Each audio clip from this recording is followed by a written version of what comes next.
নমস্কার, কলিস কিচেনে সবাইকে স্বাগত জানাচ্ছি। খুব সিম্পলভাবে নিরামিষ পনির গ্রেভি বানাচ্ছি। এই পনির গ্রেভিটা খেতে খুব টেস্ট হয় আর বাচ্চারাও খুব পছন্দ করে, যেহেতু পনিরের রেসিপি একটু মিষ্টি মিষ্টি হয় আর পনির রেসিপি একটু ঝাল হলে ভালো লাগে না খেতে, তাই একটু মিষ্টি মিষ্টি করে এই পনির নিরামিষ গ্রেভিটা বানাচ্ছি। ভিডিওটা স্কিপ না করে শেষ অবধি দেখবেন। এর জন্য এখানে নিয়ে নিয়েছি 4 মগজ কাজু বাদাম, টমেটো, সামান্য আদা কুচি, 2টা কাঁচা লঙ্কা। এগুলো সব মিক্সিতে আমি পেস্ট করে নেব। 4-5টা কাজু বাদাম নিয়েছি, 4 মগজ একটু জলে ভিজিয়ে রেখেছি। আর মিক্সিতে যেহেতু আগেই আমি একটা পেস্ট বানিয়েছি, তাই মিক্সিটা আর ধুই নাই, এর মধ্যে দিয়ে এগুলো আমি পেস্ট করে নিচ্ছি। অন্য রেসিপির জন্য একটা মশলা পেস্ট করেছিলাম। পনিরটাকে ক্যান থেকে একটা পাত্রে ঢেলে নিচ্ছি।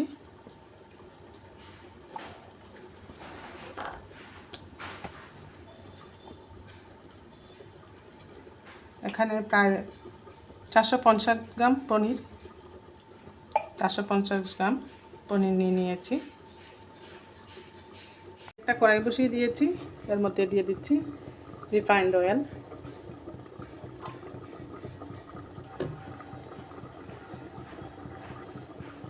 তেলটা একটু গরম হয়ে যাক, এর জন্য এখানে ফোড়ন নিয়ে নিয়েছি। তেজপাতা, দারচিনি, এলাচি, লং, সামান্য আস্ত জিরে।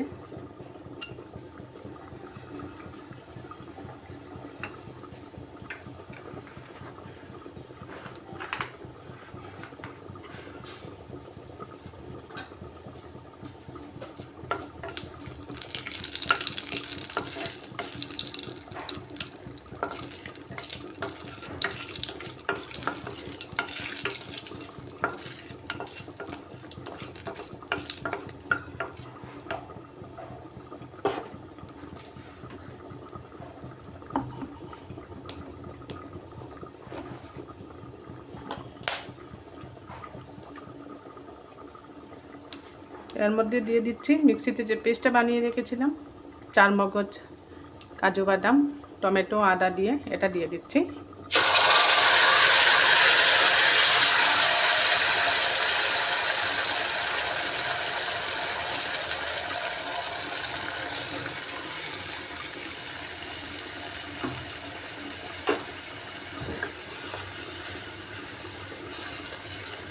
এটা দিয়ে মশলাটাকে কিছুক্ষণ কষাতে হবে।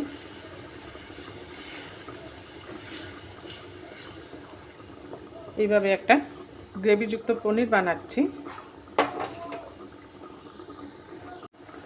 এই রেসিপির মধ্যে যে যে মশলাগুলো লাগছে সেগুলো দিয়ে দিচ্ছি। প্রথমেই লাগছে হলুদের গুঁড়া, আর দিচ্ছি জিরে গুঁড়া, আর দিচ্ছি ধনে গুঁড়া।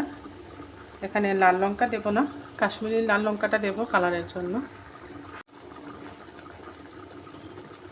কাশ্মীরি লাল লঙ্কার গুঁড়াটা দিয়ে দিলাম। এবার সব মশলা দিয়ে এটাকে একটু কষিয়ে নিতে হবে।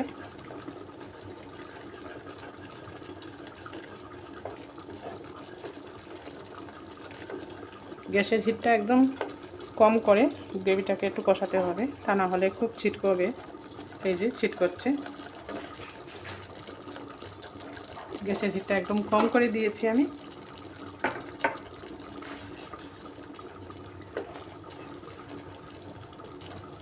পরিমাণ মতো লবণটা দিয়ে দিচ্ছি। লবণ দিলে একটু কম ছিটকবে।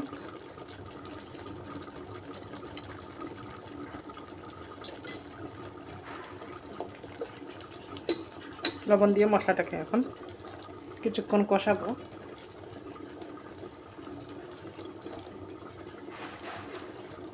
এই পনিরটা একদম ঝাল হবে না, তাই বাচ্চারা খুব খুশি হয়ে খাবে। এর জন্য এখানে লাল গুঁড়া লঙ্কাটা আমি দিই নাই, শুধু কালারের জন্য কাশ্মীরি লাল লঙ্কাটা দিয়েছি।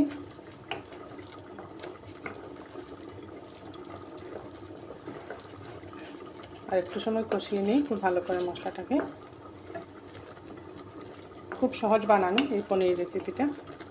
মশলাটা পেস্ট করে নিলেই হয়ে যায়, যেহেতু এর মধ্যে পনিরটাও আমি ভেজে দেব না, তাই খুব তাড়াতাড়ি হয়ে যায়। এই পনিরের রেসিপিটা সম্পূর্ণ নিরামিষ, যে কোনো নিরামিষ দিনেও আপনারা বানাতে পারেন। এর মধ্যে সামান্য চিনি দিয়ে দিচ্ছি, একটু মিষ্টি মিষ্টি হবে।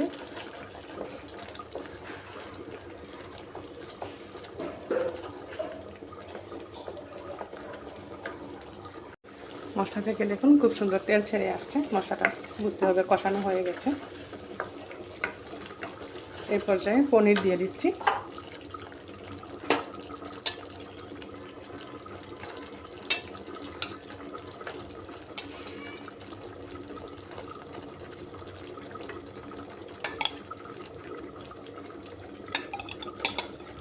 এখানে 450 গ্রামের মতো পনির আছে, সবটা পনির দিয়ে দিলাম।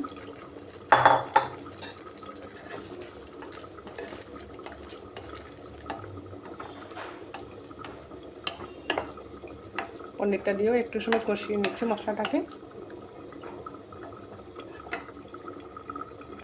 পনিরটা খুব সুন্দরভাবে কষানো হয়ে গেছে। এবার এর মধ্যে সামান্য গরম জল দিয়ে দিচ্ছি।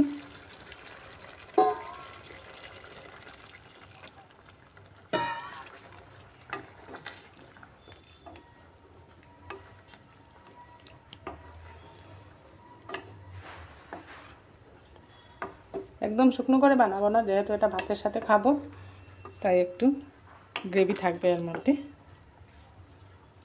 এবার খুব ভালো করে ফুটিয়ে নিতে হবে।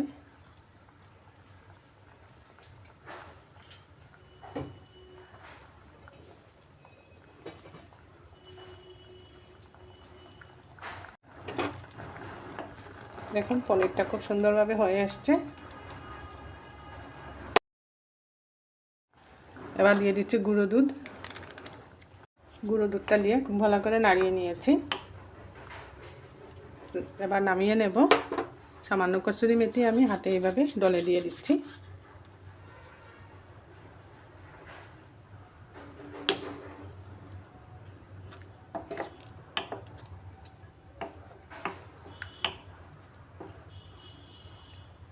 তৈরি করে নিলাম নিরামিষ একটা পনির রেসিপি। এইভাবে একটা নিরামিষ পনির রেসিপি বানিয়ে নিলে বাচ্চা থেকে বড় সবাই খুব খুশি হয়ে খাবে, যেহেতু এর মধ্যে ঝাল নেই, সবারই পছন্দ হবে। আর পনিরে বেশি ঝাল দিলেও ভালো লাগে না, তাই একটু কম ঝাল দিয়ে এটা বানিয়েছি। আর গুঁড়ো দুধ দেওয়ার দরুন এটা খেতে দারুণ লাগবে। এটাকে একটা সার্ভিং বোর্ডে নামিয়ে নিচ্ছি। তৈরি করে নিলাম খুব সুন্দর একটা নিরামিষ, কিছুটা শাহী পনিরের মতো পনির রেসিপি। আমার এই পনির রেসিপিটা আপনাদের ভালো লাগলে বানিয়ে খাবেন, কমেন্টে অবশ্যই জানাবেন টেস্টটা কীরকম হলো। আর লাইক শেয়ার সাবস্ক্রাইব করবেন আমার চ্যানেলটা, পাশে থাকা বেল আইকনটা প্রেস করবেন, এতে করে যখন এরকম নতুন নতুন রেসিপি আপলোড করি সাথে সাথে নোটিফিকেশনটা পেয়ে যাবেন। আগামীতেও আমি এই রকম নতুন নতুন রেসিপি নিয়ে আপনাদের সামনে হাজির হচ্ছি। সবাই ভালো থাকবেন। নমস্কার।